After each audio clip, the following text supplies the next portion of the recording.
네, 반갑습니다. 마르스 김동석의 리얼 주식입니다. 최근 증시가 하락 이후에 좀 반등이 나오나 싶었는데 다시 원자재 가격 상승과 고용 지표의 좀 쇼크로 증시가 다시 빠지는 모습 보이고 있습니다. 그럼 이 증시에서 올라갈 종목이 없는가? 또는 이 증시는 진짜 리스크가 큰 증시인가? 하나하나 말씀드리니까 집중해서 보시면 될 것 같습니다. 그럼 오늘 영상의 주제입니다. 바로 유럽 수소차 현재 6배 폭증 중이고요. 거기에 따라서 미국 유럽 시장 독점할 수 있을 만한 수소 대장주 탑2 공개하니까 영상 처음부터 끝까지 꼭 시청하시길 바라겠습니다. 그 이전에 저희 마르스 김동석의 리얼 주식 유튜브가 정말 빠른 성장을 만들어내고 있습니다. 현재 구독자 7,400명이고요. 여러분들의 사랑으로 빠르게 커가고 있습니다. 구독자 10,000명을 향해 달려가고 있습니다. 그래서 항상 딴 거 안 바라죠. 영상들 여러분들이 시청하시고요. 돈 버시고 딴 거 안 바랍니다. 유튜브 구독 버튼, 그리고 영상 좋아요 버튼, 그리고 댓글까지 꼭 남겨주시면은 정말 감사하겠다 말씀드리니까요. 오늘 영상도 처음부터 끝까지 꼭 시청해 주시길 바라겠습니다. 그럼 오늘의 영상 수소 관련된 종목에 대해서 좀 알아야 된다라고 말씀드리는데 왜 그러냐? 사실상 오늘 증시가 좀 많이 빠졌습니다. 최근 들어서 증시 급락세가 좀 이어졌으나 다시 한 번 더 사실상 천연가스의 안정화라든가 사실상 유가의 하락으로 인해서 반등이 좀 나왔습니다. 근데 다시 한 번 더 지금 당장에서 물량을 좀 많이 뽑기에는 힘들다라고 하면서 다시 천연가스 유가가 7년 만에 고점을 찍어주면서 상승이 만들어지고 미국의 고용 지표가 다시 한 번 더 절반으로 줄어들면서 사실상 50만 정도는 나와줘야 되는데 50만도 아닌 19만이라는 쇼크가 나와주면서 증시가 좀 다시 하락하는 모습을 보이고 있습니다. 그러다 보니까 최근 이슈들을 보시면은 이 부분이 가장 크죠. 천연가스 최대 생산국 카타르 단기 생산량 증대는 어렵다. 그러니까 사실상 공급과 수요 중에 수요가 많은 거예요. 수요가 많은데 공급이 일정하니까 가격이 상승하는 거겠죠. 근데 공급을 올려주면은 가격이 어느 정도 꺾인다라는 겁니다. 근데 공급을 당장 늘리기는 어렵다라고 하니까 사실상 가격이 좀 민감하게 반응을 했다라고 생각하시면 됩니다. 그래서 쭉 보시면 최대 액화 천연가스 LNG 생산국인 카타르가 천연가스 가격에도 불구하고 단기간 내 생산량을 획기적으로 늘리기는 쉽지 않다라고 얘기한 상황이고 현재 연간 8천만 톤의 천연가스 생산하고 있는데 이게 지금 현재로서는 최대치다라고 얘기를 하는 거죠. 그래서 지금은 우리가 할 수 있는 만큼 하는 거기 때문에 해보긴 해보겠지만 당장은 이 수준을 유지하는 게 맞다라고 얘기하는 겁니다. 그래서 천연가스가 풍부한 노스필드 지역 가스전 확장을 통해 생산량을 현재 약 50% 늘리는 목표를 하고 있는 프로젝트를 진행하고 있고요. 2027년까지 약 300억 달러를 투입해서 천연가스 생산량을 약 1억 2,600만 톤으로 증대한다는 계획입니다. 두 배까지는 아니어도 아까 얘기한 대로 한 50% 정도는 증가할 가능성이 높다라는 부분입니다. 그러다 보니까 천연가스 뛰면서 유가도 좀 고공행진하는 상태라고 보시면 될 것 같습니다. 그래서 천연가스뿐만 아니라 석탄, 석유 가격도 열심히 밀어 올리고 있는 상태라고 볼 수 있겠죠. 그래서 천연가스뿐만 아니라 국제유가도 7년 만에 WTI 서부 텍사스유가 최고치를 달성을 했습니다. 세계 경제 인플레이션 우려가 지금 나아지고 있는 상태죠. 그러니까 인플레이션이라는 그 물가 상승이 사실상 우리가 수요 인플레이션과 비용 인플레이션이 있는데 이거는 공급 인플레이션이다. 그러니까 수요는 그대로인데 공급이 줄어드니까 사실상 가격이 상승하는 우리가 가장 좋은 인플레이션을 수요 인플레이션이라 부릅니다. 사람이 많이 사니까 갑자기 가격이 올라가는 겁니다. 근데 물량을 줄어서 또는 물량이 줄어들어서 올라가는 가격은 상당히 좋은 가격 상승은 아니다라고 항상 얘기를 하고 있죠. 그래서 에너지 공급 부족 우려로 국제 유가가 고공행진을 이어가고 있는데 서부 텍사스산 원유 WTI가 7년 만에 80달러를 넘어섰습니다. 그래서 인플레이션 장기화가 될 거라는 리스크가 좀 나아지고 있는 상태인데 종가 기준으로 80달러를 넘어선 건 2014년 이후 7년 만이다. 저희가 마이너스 유가를 본 게 엊그제 같은데 지금 벌써 80달러까지 올라온 상태입니다. 그래서 10월 이후 2배 넘게 125% 이상 뛰었다라고 보시면 될 것 같고 공급 부족 때문에 가격이 상승 나아지고 있다라고 얘기하고 있습니다. 최근 전력난에 대한 부분도 있고 전력난 따라서 석탄도 부족하고 천연가스도 부족하고 유가도 부족한 상태다. 이렇게 보시면 될 것 같습니다. 그뿐만 아니라 증시가 밀린 데는 이유가 뭐가 있었다? 사실상 고용도 좀 문제가 있었다라고 얘기를 했죠.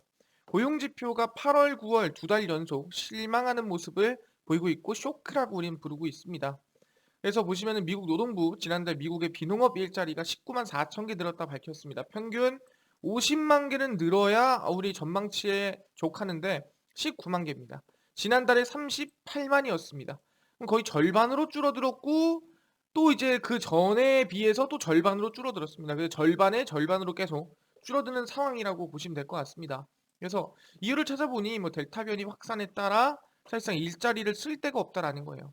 그래서 일자리를 확 줄이고 나서부터 일자리가 천천히 늘고 있는 거예요. 그러니까 일자리가 준 만큼 V자 반등해야 되는데 V자 반등이 안 나와주고 있다라고 보는 부분입니다. 기업 입장에서는 솔직히 일자리를 늘리는 게 좋은 거이 증대하는 거다 보니까 그러다 보니까 일자리가 확 확연하게 강하게 늘고 있는 상황은 아니라고 말씀을 드리는 부분이고요. 그러다 보니까 실업률은 코로나 대유행 이후 처음으로 5% 아래 떨어졌는데도 불구하고 지금 다들 돌아갈 생각은 없다. 뭐 이런 생각으로 보시면 될 것 같습니다. 그래서 이 부분 때문에 증시가 어느 정도 좀 하락세가 만들어졌다라고 보시면 될 것 같은데 그럼 여기서 우리가 알아야 될 부분이 있습니다. 뭔 소리냐? 오케이. 원자재가 뛰었습니다. 원자재가 뛰었고 그 다음에 두 번째 고용이 안 좋아졌습니다. 그러다 보니까 증시가 하락했어요. 제일 중요한 건 뭐냐면은 오케이 알겠어요. 근데 고용이 안 좋은데 사실상 지금 기업의 실적이라든가 좀 긍정적으로 바뀌어가고 있습니다. 그 이유는 뭐냐 한다면은 고용을 안 했기 때문이에요. 그렇기 때문에 고용 지표가 안 좋은, 그러니까 고용 없는 경제 회복이다라는 거는 상당히 안 좋아 보이지만 저는 긍정적으로 보이는 상태입니다. 왜? 고용이라는 거는 경기 회복이 다 끝나고 난 다음에 그리고 난 다음에 올라가는 게 고용이라 보시면 될 것 같고요. 실업률은 사실상 우리가 생각하는 것보다 빠르게 줄어들거나 경제가 좋아도 엄청나게 줄어들거나 하지 않습니다. 그렇기 때문에 실업률에 대해서 신경 쓰지 마시고요. 고용은 경기 회복이 다 끝나고 난 다음에 나온다. 왜? 사실상 고용이라는 걸 왜 합니까? 내가 지금 뭘 만들어야 되는데 사람이 부족해. 그러니까 고용을 하는 겁니다. 그래서 고용에 대한 V자 반등은 경기 회복이 끝난 다음에 오히려 고용 없는 경제 회복이 더 긍정적인 회복이다라고 생각하시면 됩니다. 그래서 아마 테이퍼링은 원래대로 진행할 거라고 개인적으로 생각하고 있고요. 그렇다면 지금 관심 있는 건 뭐냐? 원자재 가격이 올라가니까 대체재를 찾아야겠죠? 이 대체재라는 게 뭡니까? 결국에는 친환경 에너지다라고 보고 있는 거죠. 친환경 에너지 중에서도 우리는 수소에 관심을 많이 가진다라는 거예요. 왜? 수소 에너지는 전기차보다 쓰임이 많습니다. 사실상 에너지의 힘이라든가 에너지의 사실상 이 농축이라든가 부분이 더 강하기 때문에 수소는 전기차 같이 자동차뿐만 아니라 더 강한 에너지에 쓰일 수 있다라는 거죠. 그러다 보니까 우리는 지금부터 관심 가져야 될 거는 수소다라고 항상 얘기를 합니다. 미국에서 찾은, 유럽에서 찾은 수소 경제 힌트, 한국에서 수소 연료 전지를 중심으로 한 수소 환영 측면에 관심과 그리고 투자가 집중되고 있습니다. 뭐 생태계도 대기업 중심으로 형성이 됐고 유럽과 미국 등은 수소 생산에 주목하고 있습니다. 그린 수소를 대량 생산하는 기술이 핵심이기 때문이라는 건데, 그러니까 이 수소도 두 가지가 있습니다. 부생 수소라는 게 있고요. 부생 수소라는 건 말 그대로 정말 친환경적이지 않은 기술을 통해서 수소가 발생을 하는 거고요. 그린 수소는 진짜로 친환경으로 만드는 수소입니다. 그러다 보니까 부생 수소에서 그린 수소로 지금 넘어가는 상황이라고 생각하시면 됩니다. 재생에너지로 물, 전기 분해해서 그린 수소를 생산하는 P2G 프로젝트는 대부분 유럽에서 진행되고 있지만 캐나다, 호주, 일본, 미국도 참여하고 있습니다. 그래서 화석연료가 풍부한 나라는 이산화탄소 포집 저장 기술을 적용한 분루수소도 최대한 활용할 계획입니다. 이건 뭐냐면은 이산화탄소가 막 뿜어져 나오잖아요. 얘를 막 모읍니다. 모아서 응집해요. 응집시켜 놓고 저장해 놨다가 이걸 다른 에너지로 쓰는 겁니다. 그래서 탄소를 다른 기술로 쓰는 이거를 분루수소라 부른다. 그린 수소는 아예 친환경 수소고요. 이 블루 수소는 원래 나온 탄소를 다른 에너지로 쓰는 걸 블루 수소라 부른다 생각하시면 됩니다. 그래서 미국의 111 프로젝트가 있습니다. 최근에 나온 거고요. 대규모 투자로 미국 전역에 4개 이상의 수소산업 허브를 조성할 계획입니다. 이를 위해 2022년부터 2026년까지 그래서 약 9조 5천억 연방정부 예산을 지원해서 수전의 장치, 아까 얘기했죠? 물에서 수소를 꺼내 쓰는 그 장치 기술 향상과 상용화, 청정수 생산과 운송, 저장 등에 투자하기로 했다라는 거죠. 그래서 2020년 1kg당 5달러에서 2026년 2달러로 낮추는 거다. 그러니까 어쨌든 수소가 싸야 수소차를 쓰든 수소 에너지를 쓰겠죠. 그렇게 생각하시면 될 것 같고요. 그래서 왜 111이냐라고 한다면 10년대로 청정수소 가격을 1kg당 1달러로 만들겠다. 그래서 111 목표라고 세우시면 될 것 같습니다. 그래서 어쨌든 10년 내로 수소가 좀 상용화될 수 있게끔 지금부터 준비를 하자라는 거죠. 그래서 세계 최대 수전의 시설 구축하는 유럽입니다. 아까 얘기했죠? 유럽은 이미 생산 시설이 유럽에 들어서고 있다. 독일은 그린 수소 생산을 늘리고 산업 전반에서 수소 사용을 확대하는 방향으로 로드맵을 제시하고 있습니다. 아까 저 메인에도 봤지만 유럽이 아까도 얘기했지만 쭉 보시면 6배 폭증했다라는 말이 나오죠. 그러니까 여기서 보는 것처럼 유럽이 상당히 좀 빠르게 성장하고 있구나라고 알 수가 있습니다. 그래서 쭉 보면은 유럽연합은 지난해 7월 발표한 수소 전략에서 세계 최대 규모의 수전의 생산 시설을 구축하겠다고 밝혔습니다. 2024년 최소 6기가와트에서 시작해서 2030년 최소 40기가와트에 설치하는 안이라 보시면 될 것 같고요.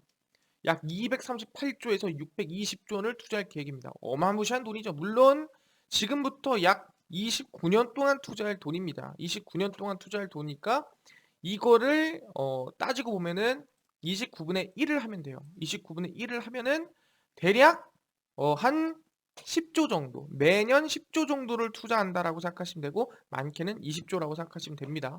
그래서 86조, 총 따지면 뭐 700조 가까이 투자한다라고 보시면 될 것 같고요. 수소 충전소도 설치할 예정이다라는 거죠.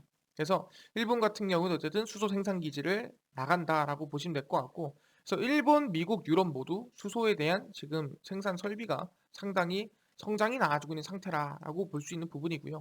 그러다 보니까 현대차가 가만히 있을 수는 없죠. 대한민국도 현대차가 미국 48개의 수소 충전 인프라 구축 셀과 계약 체결을 진행을 합니다. 그래서 현대차의 넥소죠. 넥소가 이번에 3개 정도로 늘린다고 합니다. 자동차가 뭐 어떻게 생겼는지 모르겠지만 다국적 에너지 기업 로열 더치 쉘과 손잡고 미국의 수소 충전 인프라를 구축합니다. 누가 현대차가. 그래서 글로벌 수소 시장에서 현대차의 영향력이 더욱 확대된다고 보시면 될 것 같고요. 아시겠지만 현대차가 전 세계 수소차 판매량 1위입니다. 그렇기 때문에 어쩔 수가 없어요. 수소차에는 현대차가 빠질 수가 없다. 왜 현대차예요? 전 세계 1위니까. 어쩔 수가 없어요. 그래서 넵튠 프로젝트를 진행하고요. 그래서 양사는 내년 미국 캘리포니아 골든 스테이트에 48개의 수소 충전소를 구축할 예정입니다.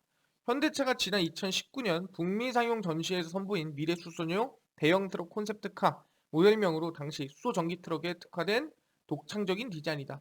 사실 엑시언트겠죠. 사실상 우리가 흔히 엑시언트 같은 경우에도 우리가 수소다라고 말씀을 드렸었는데 그 부분으로 생각하시면 될 것 같습니다. 그러다 보니까 현대의 장기 수소 전략의 일환으로 캘리포니아 에너지 위원회 지원금을 토대로 성장을 거듭할 것이라고 말을 했습니다. 그래서 현대차는 지금 미국에서 지금 열심히 수소 인프라라든가 수소 성장을 만들어 갈 거라고 나아주고 있는 상태입니다. 그래서 2018년 수소차 비전 2030을 통해 현재 연간 1만 1000대 수준의 생산 능력을 내년 4만 대까지 확대하고 2030년까지 연간 50만 대 수준이면은 뭐냐? 2030년에 연간 50만 대 수준이면은 테슬라가 1년 판매량입니다. 물론 지금 더 팔리겠지만 평균 판매량이 50만 대였어요. 그렇기 때문에 사실상 거의 뭐 판매량의 대부분을 수소차로 팔겠다, 전기차로 팔겠다라고 보는 게 맞겠죠. 그렇기 때문에 기대감이 크다 생각하시면 될 것 같고요.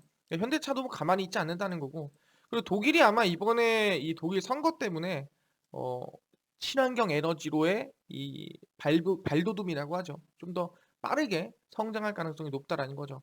독일 자동차 업체들이 수소 연료차 카드를 다시 만지작거리고 있습니다. 왜 그러냐 한다면은 26일로 예정된 독일 선거 결과에 따라 수소차 개발 탄력이 불붙을 수 있다는 전망이 나와주고 있습니다.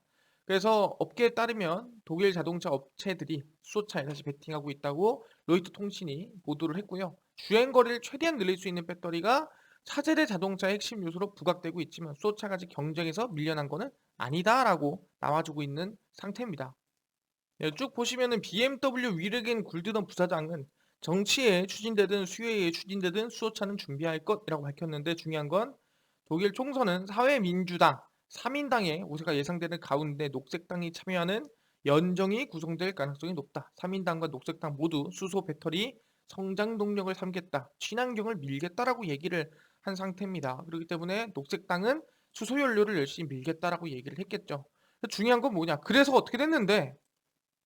그래서 결론을 얘기하자면 아마 독일 차기 정부는 친환경을 밀 가능성이 높아졌다라고 보시면 될 것 같습니다. 쭉 보시면 독일 총선 이후 시장 전망과 우리 기회 요인 보고서에 따르면 독일 주요 정당 모두 기후변화 대응과 디지털 인프라 확충을 핵심 정책으로 내세우고 친환경 시장이 높은 성장세를 이어가고 인프라 투자 구축에도 확대될 전망이다. 아까 얘기했죠? 3인당, 녹색당, 자민당 이 신호등 연정이 출범 가능성이 높습니다. 그래서 어쨌든 간에 친환경으로 갈 가능성이 높다라는 거고요. 이번 총선 이후에 2035년도까지 탄소 중립을 목표로 내세우고 메르켈 정권보다도 더 강력한 환경 정책을 추진하겠다고 약속을 했습니다. 그래서 지금 톤당 25유로 탄소세를 60유로로 인상을 하고 2020년까지 태양광 전력 생산 목표를 12기가와트로 확대를 하고 당연히 수소 전기차 더 생산을 만들겠다라고 이번은 발표를 한 상태입니다. 그렇기 때문에 지금 유럽 같은 경우에도 당연히 수소 관련된 에너지가 더 확충될 가능성이 높고요. 그래서 아까 처음 얘기했던 유럽의 전기차 판매량이 6배가 이미 늘어난 상태라고 보시면 될 것 같습니다. 그래서 보시면 세계 자동차 시장의 중심이 전기 자동차로 더욱 빠르게 바뀌고 있고 유럽의 올해 전기차 판매량은 3년 전보다 6배 급증할 것으로 예상이 됩니다. 그렇기 때문에 어마무시하게 늘고 있는 상태죠. 그러니까 전기차가 늘고 있다는 건 뭐냐면은 사실상 이 수소차도 같이 성장이 나올 가능성이 상당히 높다라고 우리가 볼 수 있는 부분이겠죠. 그래서 보시면은 전기차 전환 정책으로 중국에서는 신세력으로 불리는 신생 전기차 기업들이 약진하고 있고 유럽도 마찬가지고 모두가 전기차 수소차로 바뀌어가는 과정이라고 보시면 될 것 같습니다. 그럼 여기서 우리가 중요한 건 뭐냐면은 관련주가 뭐가 있을까? 지금 우리가 수소차로 단정 지을 게 아니라 수소와 그리고 전기 두 개 다 이슈를 받고 있는 기업이 뭐가 있을까라고 본다면 두 가지 기업 정도 말씀드릴 수 있을 것 같습니다. 바로 임팩과 동양 피스톤입니다. 임팩 동양 피스톤 전기 수소차 선제 투자 포르쉐 루시드도 뚫었다. 최근에 나온 기사입니다.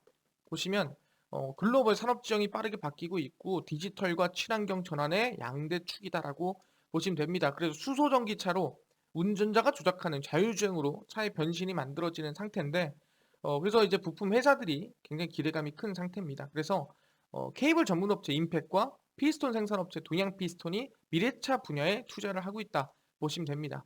임팩 같은 경우에는 한국 자동차 산업 태동기인 1969년 약 60년 전에 설립된 회사라 보시면 될 것 같고요. 뭐 사실 케이블 회사라고 보시면 될 것 같습니다. 근데 자동차 부품사로 성장을 열심히 해가지고 최근 들어가지고 매출의 3%를 R&D에 계속 쏟아부었습니다. 그러다 보니 최근 들어가는 전자식 주차 제동 파킹 브레이크 시스템 전기차에 들어가는 기술력이라고 보시면 될 것 같고요.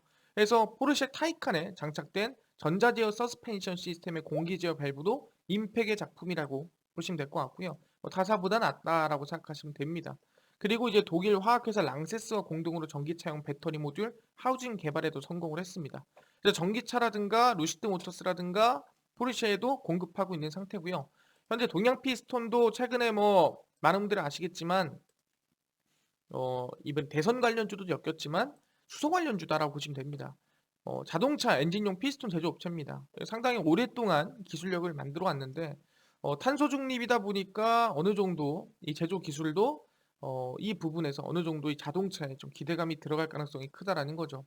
동양 피스톤의 산업 전환이 첫걸음 내디딘 것은 2018년부터 바뀌었고요. 수소 연료 전지 자동차용 인클로저 사업부를 인수하면서 바뀌었습니다. 그래서 현대자동차에 연료 전지용 인클로저를 납품하는 계약에 따내면서 수소차 핵심 부품인 엔드플레이트 2023년부터 공급할 예정이고요. 어쨌든 간에 충분히 지금 동양 피스톤 같은 경우에도 충분히 수소차로서의 역할을 하고 있다라고 생각하시면 됩니다. 그래서 충분히 우리는 이 두 가지입니다. 임팩이라는 기업이 있고요. 그 다음에 방금 말씀드린 동양 피스톤이라는 기업을 좀 관심 가질만 합니다. 얘는 대선이 엮여 있기 때문에 무조건 10월 말에는 파셔야 된다. 미리 말씀을 드리고요.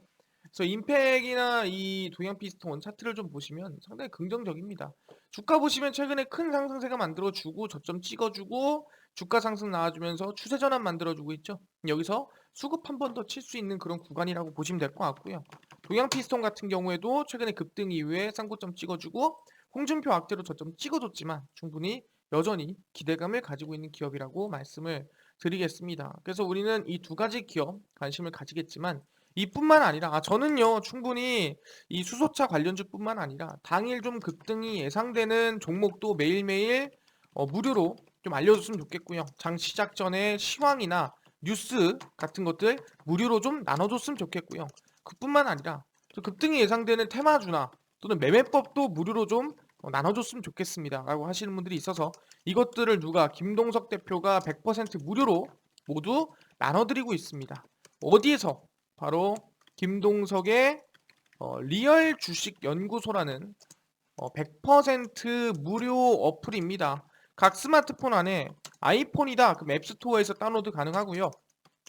안드로이드예요. 그럼 구글 플레이나 플레이 스토어에 들어가시면 다운로드가 가능합니다.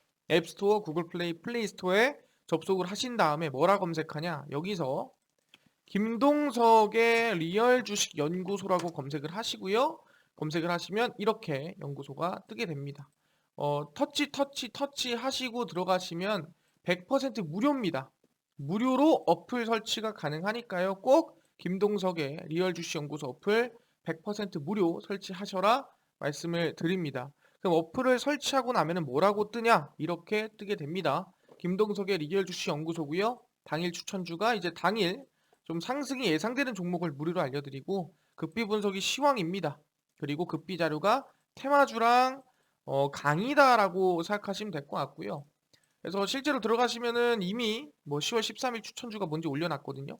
여러분들이 이게 뭔지 들어가서 확인하시면 된다라고 말씀드리는 거고 10일, 8일, 7일, 6일, 5일 매번 좀 상승하는 종목을 매일 드리고 있습니다. 그래서 9월 같은 경우에도 뭐 43%, 15%, 65%, 12%에서 좀 주가 상승이 나올 수 있을 만한 종목들을 좀 많이 드렸습니다. 그래서 이번 13일 추천주도 관심을 좀 가져보라 말씀드리고요. 급비 분석에서는 제가 장 시작 전에 시황을 올려드립니다. 보시면은 장 시작 전에 올려드린 부분이고 12시간 전이죠. 장 시작 전에 해외 증시, 국내 이슈 다 올려드리고 있어요. 100% 무료로 올려드리고 있고요. 자료 같은 경우에는 테마주, 그 다음에 배당금 기술적 분석, 테마주 이 모든 자료들을 100% 무료로 알려드리니까 들어가서 보시면 좋을 것 같습니다. 그래서 김동석의 리얼 주식 연구소 100% 무료 어플입니다. 꼭꼭꼭 다운로드 받아서 종목, 강의, 테마주 시황 다 무료로 알아가시면 좋을 것 같고요. 그뿐만 아니라 저희 마르스 김동석의 리얼 주식 유튜브 여러분들의 사랑으로 커가고 있습니다. 구독자 10,000명을 향해 달려가고 있으니까요. 유튜브 구독 버튼, 영상 좋아요 버튼 그리고 댓글까지 꼭 달아주시면은 너무 감사하겠다 말씀드리니까요. 항상 저희 마르스 김동석의 리얼 주식 유튜브 봐주시면 감사하겠다 말씀을 드리겠습니다. 지금 증시가 어렵지도 그렇다고 쉽지도 않은 증시입니다. 그렇기 때문에 수급이 강하고 이슈가 강한 종목들 위주로 함께 대응하면 좋겠다. 최근에 드린 종목들 대부분 긍정적이었거든요. 그래서 우리 다 같이 이 마르스 김동석의 리얼 주식과 함께 어려운 시장 이겨나가면 좋을 것 같습니다. 그럼 다음번 영상에 뵙는 걸로 하고요. 오늘 영상 여기서 마치겠습니다. 감사합니다.